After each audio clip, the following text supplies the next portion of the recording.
उन्हाळा आला नाही की गावाला माणसं आहेत ना पापड आणि बनवायला घेतात. आणि तसेच आहेत ना आपली मातोश्री मुंबईत आहे ना हर वर्षी पापड आणि बनवते. आणि हे बघा हे असे आहेत पापड आणि मस्तपैकी आई हर वर्षी बनवते. हे तांदळाचे आहेत आणि हे कसले आहेत आई? साबुदाण्याचे. तर आहे ना मस्तपैकी आणि याची ना एवढी भारी टेस्ट येते ना मित्रांनो, हर वर्षी बनवते आई. आणि ह्या वर्षी पण बनवला नाही ते बघा रावस. आता तुम्हाला दाखवतो हे फ्राय करून कसे लागतात ते. मातोश्रीने मस्तपैकी तळून ठेवले पापड. आता आपण टेस्ट करून दाखवतो तुम्हाला. हा हा, एकदम कुरकुरीत आहे.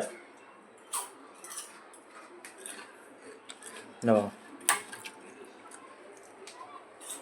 मित्रांनो, हेच जर पापड आहे ना आपण दुकानात घ्यायला गेले ना तर किती भेटतील? 20ला काहीतरी काय 10ला 5 भेटतात ना काहीतरी. 10ला काय 20ला 5 भेटतात. म्हणजे घरगुती कमी खर्चात बनवू शकतो आपण. आणि बाहेर जर गेलो तर आपल्याला यायला 20 नाही तर 20 रुपये तरी द्यावेच लागतील 5 पापडांचे.